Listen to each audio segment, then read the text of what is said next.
अस्सलामुअलैकुम 10th class वालों, कैसे हैं आप लोग। अच्छा भाई बच्चों, आप लोगों का अब टाइम रह गया थोड़ा सा, और इस थोड़े से टाइम में आपने मैक्सिमम तैयारी करनी है, ज़्यादा से ज़्यादा चीज़ें कवर अप करनी है।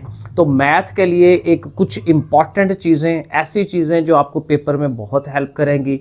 आपने पेपर तैयार कैसे करना है, मैथ का पेपर जो है कैसे तैयार होना है, किन चीज़ों पे फोकस करना है, वो चैप्टर बाय चैप्टर ये पूरी वीडियो में हम इंशाल्लाह कवर करेंगे। आपको बहुत इसका फ़ायदा मिलना है, इसको देखें आप मुकम्मल।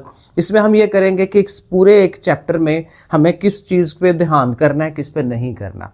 फॉर एग्जांपल देखें, ये जो हमारा पहला चैप्टर है मैथ का, हमारा जो पहला चैप्टर है, उसमें देखें ये चंद चीज़ें मैंने लिख दी हैं आपको। अब इन पे आपने फोकस करना है, ये है असल चीज़ें करने वाली, बाकी चीज़ें छोड़ सकते हैं आप, क्योंकि आपके पास अब टाइम थोड़ा है।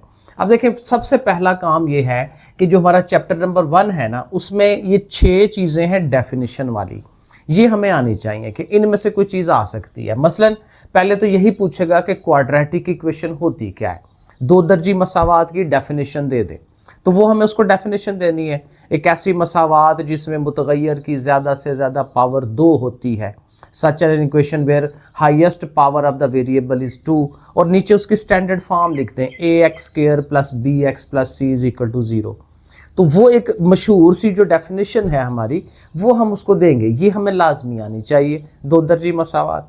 अब उसके साथ उसकी छोटी बहन प्योर क्वाड्रेटिक इक्वेशन वो होती है जिसमें x वाला जो पार्ट है वो नहीं होता, x² वाला होता है, x वाला नहीं होता, तो हम उसको प्योर या हालस वाली कहते हैं। ये दूसरी डेफिनेशन है। तीसरा सवाल आता है इस तरह से कि कितने तरीके हैं दो दर्जी मसावात को हल करने के, ठीक है ना, उसके मेथड कितने हैं क्वाड्रेटिक इक्वेशन को हल करने के। तो वो जो 3 मेथड हैं उनके नाम हमें आने चाहिए। एक क्या है, फैक्टराइजेशन का तरीका, जिसको तजज़ी का तरीका कहते हैं। दूसरा फार्मूले का तरीका, उर्दू में भी फार्मूला ही कहते हैं। और तीसरा कंप्लीटिंग स्क्वायर वाला, ठीक है, कंप्लीटिंग स्क्वायर, जिसको हम कहते हैं तकमील मुरब्बा का तरीका। तो वो 3 तरीकों के नाम हमें आने चाहिए। तो हम उसको कहेंगे कि इसको हल करने के 3 तरीके हैं और ये तरीके हैं 1 2 3, ऐसे करके हम उसको लिख देते हैं। फिर 3 डेफिनेशंस हैं इसकी ना, रेसिप्रोकल इक्वेशन, एक्सपोनेंशियल इक्वेशन और रेडिकल इक्वेशन। रेसिप्रोकल क्या है कि यहाँ पे आप x की जगह 1/x लगा दें तो आपकी इक्वेशन में कोई चेंज ना आए, यही डेफिनेशन है, ठीक है। उसके बाद एक्सपोनेंशियल, जिसको कुव्वत नुमाई कहते हैं, रेसिप्रोकल ये माकूस होती है। एक्सपोनेंशियल में पावर में चली जाता है वेरिएबल, x हमारा XYZ जो है वो पावर में चला जाता है 2⁻x, तो उसकी डेफिनेशन ये हमारी एक्सपोनेंशियल, ये वाली चीज़ बन गई। फिर रेडिकल में क्या होता है, स्क्वायर रूट के अंदर x आ जाता है। स्क्वायर रूट के अंदर अगर हमारा x वेरिएबल वगैरह आ जाता है तो हमारी रेडिकल या जजरी मसावात होती है, दो दर्जी मसावात। तो ये बड़े आसान हैं, इजीली आप इनको ज़हन में रख सकते हैं। ये 6 चीज़ें, इनके अलावा कोई चीज़ नहीं पूछेगा डेफिनेशन के तौर पे पहले चैप्टर के मुतल्लिक, ठीक है, तो वो हम इसको कर लेंगे।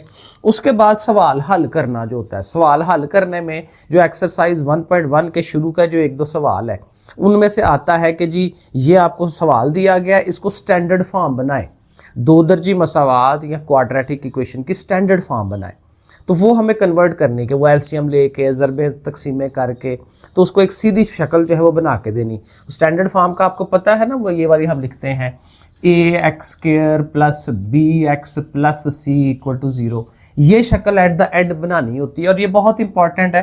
चैप्टर 2 में भी ये बार बार यूज़ होती है, बहुत दफ़ा ये यूज़ होती है चैप्टर 2 के अंदर। तो 1 और 2 में ये इसके साथ ही वास्ता है हमारा सारा, ठीक है। तो ये हो जाएगा। तो स्टैंडर्ड फॉर्म में कन्वर्ट करना, एक तो वो सवाल न्यूमेरिकल सवाल है, ये आता है। और उसके बाद ये है कि वो जो हमारे पास डिफरेंट सवाल है उसके अंदर, और वो जो तीनों मेथड थे, फैक्टराइजेशन का तरीका, यानी हमारी ये दो दर्जी मसावात है क्वाड्रेटिक इक्वेशन, इसको हल करने के जो तीनों मेथड्स हैं, वो तीनों मेथड हमें आते हों। जो हमारा तकमील मुरब्बा या कंप्लीटिंग स्क्वायर है वो थोड़ा बड़ा है, लेकिन जो मेन बाकी 2 हैं, फार्मूला लगा के हल करना, फैक्टराइजेशन से हल करना, वो हमें मेथड आता है। वो सवाल वो कोई भी दे दे, ठीक है, वो चीज़। और सबसे इम्पॉर्टेंट बात कि हमारी जो रिव्यू एक्सरसाइज है, मुतफर्रक मशक, जो चैप्टर नंबर 1 की है, उसका क्वेश्चन नंबर 2, क्योंकि क्वेश्चन नंबर 2 में 10 छोटे छोटे सवाल है, उसमें डेफिनेशनें भी हैं और उसमें वो सवाल हैं जो अक्सर पेपर में आते हैं। तो इस सवाल को मिस नहीं करना, इसके अंदर ये जो 10 सवाल है, बाकी कुछ करे ना करें ये नहीं कहीं जाना चाहिए। तो ये है पहला चैप्टर, इसकी इस तरह से आपने तैयारी करनी है। अब नेक्स्ट चले चैप्टर 2 की तरफ। अच्छा, अब चैप्टर नंबर 2 में क्या करना है? चैप्टर नंबर 2 भी क्वाड्रेटिक इक्वेशन को लेके ही आगे चलता है, लेकिन इसमें जो मोस्ट इंपॉर्टेंट काम है डिस्क्रिमिनेंट का, वो जो हम फाइंड करते होते हैं ना b² - 4ac, वो चीज़ हमने मालूम करनी है, जिसको इंग्लिश में डिस्क्रिमिनेंट कहते हैं, उर्दू में फ़र्क कुनिंदा कहते हैं। तो ये हमारी जो एक्सरसाइज 2.1 है, उसका क्वेश्चन 1 और 2 वो हमें लाजमी करना है, पेपर में आता ही आता है ये शॉर्ट क्वेश्चन, ठीक है। तो वो हम करेंगे, साथ उसकी ज़ाहिर है वो नेचर बताएंगे, नेचर का भी है, ज़ाहिर है वो तफसीलन में हमने बात की हुई है, दोबारा भी कर सकते हैं। तो उसके बाद आपने क्यूब रूट्स ऑफ यूनिटी जो हैं 1 ओमेगा और ओमेगा स्क्वायर, उनको ध्यान में रखना है, ठीक है। 1 ओमेगा ओमेगा स्क्वायर कहाँ से बना, और फिर उसकी जो एक्सरसाइज 2.2 है, उसका जो सवाल नंबर 1 है, उसके अंदर सारे वो ओमेगा वाले सवाल हैं, वो आपने हल कर लेने हैं, वो शॉर्ट क्वेश्चन के लिए आपके इंपॉर्टेंट हैं। फिर जो तीसरा पार्ट ये है कि आपने सम और प्रोडक्ट फाइंड करना होता है। सम का फार्मूला था ना -b/a, और प्रोडक्ट का फार्मूला है c/a, वो हम लगा के इक्वेशन के ऊपर, तो वो हम फाइंड करते हैं सम और प्रोडक्ट। तो ये 2.3 एक्सरसाइज में उसका भी क्वेश्चन नंबर 1 और उसके जो पार्ट्स हैं, क्योंकि ये सबके पार्ट्स हैं, क्वेश्चन 1, 2 में भी पार्ट्स हैं, 2.2 उसके भी पार्ट हैं आगे से सारे। उसके बाद नंबर 4 जो आपने शॉर्ट क्वेश्चन के लिए जाना है, वो ये है कि 2.5 एक्सरसाइज का जो क्वेश्चन नंबर 1 है, वहाँ पे वो कहता है कि 2 रूट्स दे देता है, 2 आंसर्स दिए होते हैं, जैसे एक 2 है एक 5 है, तो उनको मिला के आपने इक्वेशन बनानी होती है, दोबारा से वापस जाना होता है। तो उसमें भी हम सम और प्रोडक्ट निकालते हैं और वो फार्मूला लगाते हैं x² - sx + p = 0, वो फार्मूला है उसका, वो लगा के हम फाइंड करते हैं। तो ये भी बहुत अहम है, ये वाला क्वेश्चन और ये वाला, ये लाजमी पेपर में आया होता है, डिस्क्रिमिनेंट का और 2 दर्जी मसावात बनाने का तरीका, कि बनाना क्या है, उसको कैसे वापस बनाना है, क्वाड्रेटिक इक्वेशन कैसे बनानी है। और फिर एंड पे जो है सिंथेटिक डिवीजन का एक सवाल है, ठीक है, उसमें हम रिमाइंडर और कोशेंट निकालते हैं, बाकी और हासिले कीमत, ठीक है, बाकी और हासिले कीमत वो मालूम करते हैं, रिमाइंडर और कोशेंट। ये वाला मेथड लगा के 2.6 है, उसका क्वेश्चन नंबर 1 है, ये आपने करना है। और अगेन मोस्ट इंपॉर्टेंट काम वही है कि जो रिव्यू एक्सरसाइज है, उसका जो क्वेश्चन नंबर 2 है, उसके अंदर जो हमारे शॉर्ट क्वेश्चन बने हुए हैं, उनको हमने तैयार कर लेना है। तो ये आपका मटेरियल बनता है चैप्टर नंबर 2 का। अब चैप्टर नंबर 3 में क्या करेंगे? अब इसमें है रेशियो और प्रोपोर्शन। ये भी बहुत आसान चैप्टर है, बहुत छोटे छोटे सवाल हैं। इसमें देखें जो पहली आपकी एक्सरसाइज है ना 3.1, ये काफ़ी इंपॉर्टेंट है।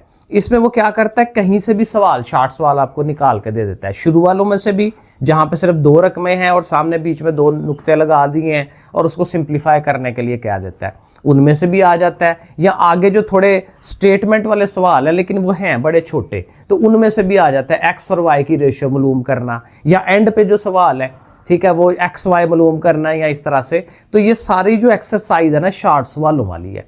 तो इनमें से देखें आप मैक्सिमम कितना कर सकते हैं, जितना आपके पास टाइम है, क्योंकि इसमें से कहीं से भी आ जाता है सवाल, रेशो वाला, निस्बत वाला सवाल, ठीक है। अब नंबर 2 जो है 3.2 एक्सरसाइज जो आपकी वेरिएशन वाली, कि जहाँ पे वो इस तरह का ताल्लुक बनाता है कि आर डायरेक्टली प्रोपोर्शनल है टी के स्क्वायर के या टी के। तो इसमें भी हम क्या करते होते हैं, बराबर का निशान लगा के, ठीक है ना, ऐसे करके हल्का सा मैं बता देता हूँ कि r बराबर के टी स्क्वायर कर लेते हैं, फिर r और t की रकमें दी होती हैं, वहाँ से हम k फाइंड करते हैं। तो ये पूरी असल में ये आसान इसलिए है कि ये पूरी एक्सरसाइज एक ही सवाल पे बेस करती है, या एक ही मेथड पे बेस करती है। तो ये वाला जो मेथड है k की वैल्यू मालूम करना, फिर उसमें फिर बाद में r दिया हुआ है तो t का फाइंड करना, या t दिया हुआ है तो r, तो ये बिल्कुल आसान सा काम है, कोई मसला नहीं है, ये बड़े आराम से आप कर सकते हैं। ये पूरी एक्सरसाइज में कहीं से भी दे सकता है, लेकिन ये है कि एक ही तरीका है, आपको एक सवाल करना आ गया, सारी चीज़ें आ जाती हैं। तो ये 3.2 में से वेरिएशन में से सवाल आता है। उसके बाद प्रोपोर्शन वाले सवाल हैं जो मोस्ट इंपॉर्टेंट है। इस चैप्टर के जो मोस्ट इंपॉर्टेंट सवाल हैं वो ये वाले हैं एक्सरसाइज 3.3 के। इसमें उसने ना 4 मुख्तलिफ सवाल दिए हैं। कहीं पे कहता है जी मीन प्रोपोर्शन निकालें, कहीं पे कहता है थर्ड प्रोपोर्शन निकालें, कहीं पे फोर्थ वाला निकालें, ठीक है, वो वाली चीज़ें। तो उनके वो जो सवाल है ना, उनके शुरू के जो, मतलब क्वेश्चन नंबर 1 का जो पहला दूसरा पार्ट है, ठीक है, क्वेश्चन नंबर 2 का जो पहला दूसरा पार्ट है, जो आसान है थोड़े, क्योंकि शार्ट बनाना होता है तो वो ज़्यादा मुश्किल नहीं बनाता, ठीक है ना। तो इसलिए वो शुरू वाले सवाल उसके कर लें, वो ज़ाहिर है इस तरह की जो शक्ल बनती है उसमें, तो उसमें कभी हमने ये मिडल वाला फाइंड करना है, कभी ये बाहर वाला फाइंड करना है, एंड सो ऑन वो चीज़। और उसके बाद बाकी लॉन्ग सवाल है। तो उसके बाद आपने फिर रिव्यू एक्सरसाइज पे चले जाना है। पहली 3 एक्सरसाइजेज के अंदर शॉर्ट सवाल हैं बस, ठीक है। और उसके बाद रिव्यू में फिर वही क्वेश्चन नंबर 2 जो है, जिसमें उसने सारे शॉर्ट सवाल मिक्स किए होते हैं, वो आप करना चाहें तो उसको ज़रूर करें, ये इंपॉर्टेंट चीज़ है। अब यहाँ से जो डेफिनेशन आती है वो ये है कि कभी वो रेशो पूछ लेता है, ये मैंने क्या लिख दिया, रेशो की डेफिनेशन या प्रोपोर्शन की डेफिनेशन, निस्बत और तनासब में फ़र्क। निस्बत क्या होती है, तनासब क्या होती है। रेशियो में ज़ाहिर है 2 चीज़ों का कंपैरिजन करते हैं, जो हमारा तनासब या प्रोपोर्शन है उसमें 2 निस्बतों का कंपैरिजन हो रहा होता है, ठीक है, 2 रेशियोज का आपस में कंपैरिजन हो रहा होता है। उसके बाद एक डेफिनेशन वो कंपोनेंट थ्योरम की पूछ लेगा या डिविडेंड थ्योरम की पूछ लेगा, अलग-अलग भी पूछ सकता है, इकट्ठा भी पूछ सकता है। और एक डायरेक्ट और इन्वर्स वेरिएशन, एक डायरेक्ट ताल्लुक क्या है और इन्वर्स वाला ताल्लुक क्या है, मकूस वाला ताल्लुक क्या है, जो कि ताल्लुक यहाँ पे था ना इस वेरिएशन में यहाँ पे। तो ये एक ओवरऑल जो है वो ब्लूप्रिंट बनता है चैप्टर नंबर 3 का, इनको आपने करना है। अब चैप्टर नंबर 4 में हम क्या करेंगे, चैप्टर नंबर 4 में सवाल हल करने वाले बहुत थोड़े हैं, शॉर्ट वाले, ज़्यादातर लॉन्ग सवाल है इसके अंदर। तो उसमें आपके पास कुछ डेफिनेशन है, ये मस्ट है, इनको आपने बिल्कुल नहीं छोड़ना, इनको आप स्किप नहीं कर सकते। ये 4 डेफिनेशन है, ये लाजमी तैयार करें। पहले ये क्या है, पार्शियल फ्रैक्शन, जो उसका टाइटल भी है इस चैप्टर का, जिसको हम जुज़वी कसूर कहते हैं, कि हमारे पास एक फ्रैक्शन होती है तो हम उसको 2 या 3 हिस्सों में कन्वर्ट करते हैं इस तरह से कि वो आपस में जमा नफ़ी में आ जाती हैं। जैसे हम वो ए बी का आंसर निकालते हैं इसके अंदर, तो दरमियान में उनके 1 बटे वाली रकम के साथ दूसरे बटे वाली में जमा लिखा होता है या माइनस आंसर आ जाता है। तो ये इसको हम कहते हैं पार्शियल फ्रैक्शन। ये डेफिनेशन हमें आनी चाहिए। एग्जैक्ट वर्डिंग आप देख लें बुक में से। प्रॉपर फ्रैक्शन, ये बड़ी इंपॉर्टेंट है, प्रॉपर और इम्प्रॉपर, वाजिब कसर और गैर वाजिब कसर। इसमें हम वो इसकी डेफिनेशन बनाते हैं ना, nx/dx। तो हम कहते हैं जी ऊपर जो nx है उसकी पावर जो है, उसकी जो डिग्री है, उसका जो दर्जा है, अगर नीचे वाले से दर्जे से ज़्यादा हो जाए और बराबर हो जाए तो फिर वो क्या होती है, इम्प्रॉपर, गैर वाजिब। लेकिन अगर ऊपर वाली का पावर कम हो जाती है, ऊपर वाले की पावर कम होती है, तो फिर वो प्रॉपर होती है, वाजिब कसर होती है। और उसके बाद ये रैशनल फ्रैक्शन है, नातक कसर, ये भी डेफिनेशन है।